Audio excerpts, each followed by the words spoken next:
नमस्कार दोस्त, BLR GK and JS classes में मैं आपका बहुत बहुत स्वागत करता हूं। इस वीडियो के माध्यम से 50 जीके के प्रश्न लिए गए, तो बगैर लेट के वो प्रश्नों को शुरू करते हैं। इसका पहला प्रश्न है, फेदोमीटर का उपयोग किसे नापने के लिए किया जाता है? तो समुद्र की गहराई को नापने के लिए फेदोमीटर का उपयोग किया जाता है, समुद्र की गहराई को मापने के लिए।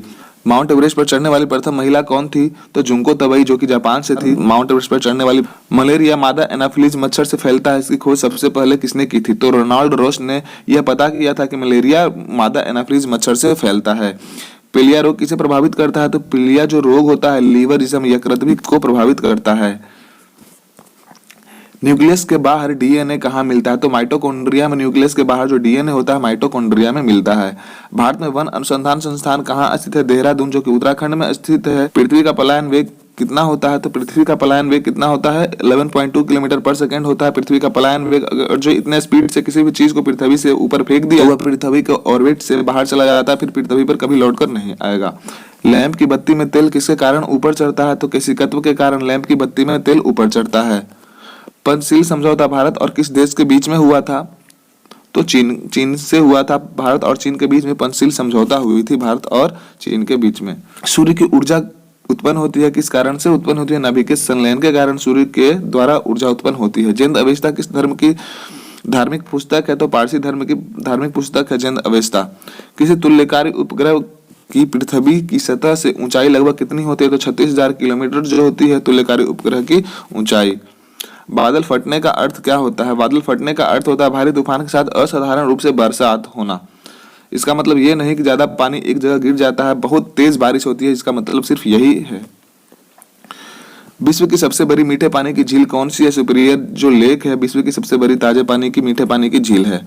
भारतीय स्टेट बैंक की स्थापना कब हुई थी? 1 जुलाई 1955 को भारतीय स्टेट बैंक की स्थापना हुई थी, 1 जुलाई 1955 को।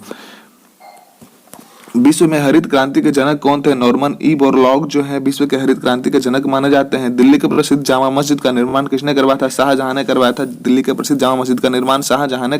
प्रसिद्ध संगीतज्ञ तानसेन का मकबरा कहाँ स्थित है? ग्वालियर में स्थित है, जो कि मध्य प्रदेश में स्थित है। प्रसिद्ध तानसेन का मकबरा ग्वालियर में स्थित है। भक्ति आंदोलन को दक्षिण भारत से लेकर उत्तर भारत तक प्रचारित करने का श्रेय किसे दिया जाता है? रामानंद को दिया जाता है। भक्ति आंदोलन को दक्षिण से पश्चिम तक लाने का श्रेय। गीत गोविंद के रचयिता कौन थे? तो गीत गोविंद के जो रचयिता हैं जयदेव हैं, गीत गोविंद के रचयिता। पाल वंश के संस्थापक कौन थे? गोपाल थे। पाल वंश के संस्थापक गोपाल थे। शून्य की खोज किसने किया था? तो जो शून्य की खोज करने वाले जो व्यक्ति थे आर्यभट्ट जी थे।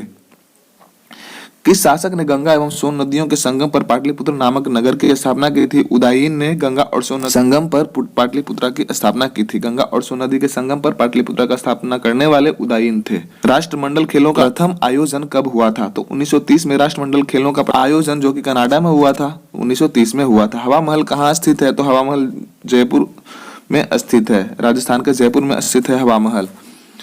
भारत पहली बार विश्व कप क्रिकेट चैंपियन कब बना था? 1983 में भारत पहली बार विश्व कप क्रिकेट का चैंपियन बना था, 1983 में।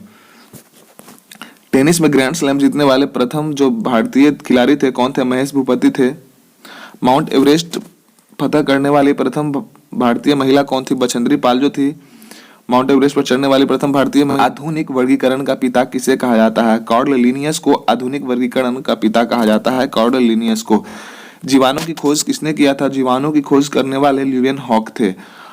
आस्वान बांध किस नदी पर स्थित है? नील नदी पर, जो कि मिस्र में स्थित है। आस्वान बांध। हमारे संविधान में मौलिक अधिकार किस संविधान से प्रेरित है? अमेरिका के संविधान से प्रेरित है। पृथ्वीराज रासो किसने लिखा था? तो पृथ्वीराज रासो किताब लिखने वाले जो लेखक थे चंद्रवर दाई थे।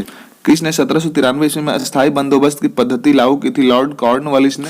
मुस्लिम लीग की स्थापना कब हुई थी? 1906 ईस्वी में मुस्लिम लीग की स्थापना हुई थी। टिहरी बांध किस नदी पर बनाया गया है? भागीरथी नदी पर बनाया गया है, जो कि उत्तराखंड में स्थित है। कंप्यूटर में उपयोग होने वाला आईसी चिप किसकी बनी होती है? तो सिलिकॉन की बनी होती है। कंप्यूटर में जो लगने वाला आईसी चिप्स जो होता है सिलिकॉन की बनी हुई होती है। हाइग्रोमीटर से क्या नापा जाता है? तो हाइग्रोमीटर से वायुमंडल में व्याप्त जो आर्द्रता होती है उसी को नापा जाता है। एक नीबल कितने बीटों के बराबर में होता है? तो 4 बीटों के बराबर एक नीबल होता है। विद्युत धारा के चुंबकीय प्रभाव की खोज किसने की थी? विद्युत धारा के चुंबकीय प्रभाव की खोज आर्स्टेड ने की थी। दोस्तों आप लोगों के लिए लगातार मेहनत किया जा रहा है, तो लाइक और सब्सक्राइब अवश्य करें। भारत में हरित क्रांति के जनक किसे कहा जाता है? भारत में जो हरित क्रांति के जनक हैं किन्हें कहा जाता है? एमएस स्वामीनाथन को कहा जाता है भारत में हरित क्रांति के जनक। भारत के नियंत्रक एवं महालेखा परीक्षक, जिसे कैग भी कहते हैं, की नियुक्ति संविधान के किस अनुच्छेद के तहत की जाती है? अनुच्छेद 148 के तहत भारत में CAG कैग का नियुक्ति किया जाता है। कंप्यूटर का दिमाग किसे कहा जाता है? तो CPU को कंप्यूटर का दिमाग कहा जाता है। हृदय का पहला प्रत्यारोपण किसके द्वारा किया गया था? क्रिश्चियन बर्नार्ड के द्वारा हृदय का पहला प्रत्यारोपण किया गया था, क्रिश्चियन बर्नार्ड के द्वारा। स्टेथोस्कोप का आविष्कार किसने किया था? रेने लेनेक ने स्टेथोस्कोप का आविष्कार किया था, रेने लेनेक ने। भारत में स्वतंत्रता के बाद प्रथम आम चुनाव कब संपन्न कराया गया था? 1952 में स्वतंत्रता के बाद प्रथम बार आम चुनाव को संपन्न कराया गया था। मुख्य चुनाव आयुक्त का कार्यकाल कितना होता है? 6 वर्ष या 65 वर्ष की आयु। जो भारत के राष्ट्रीय ध्वज की लंबाई और चौड़ाई का अनुपात कितना है? तो 3:2 होता है। लंबाई 3 होनी चाहिए और चौड़ाई 2 होनी चाहिए। इंडिका के लेखक कौन है? मेगास्थनीज हैं इंडिका के लेखक। नीति आयोग का पूरा नाम क्या है? National institution for transforming India NITI Aayog का पूरा नाम है। तो दोस्त, आज के लिए सिर्फ इतना ही क्वेश्चन था। फिर मिलेंगे अगले वीडियो में। धन्यवाद। जय हिंद।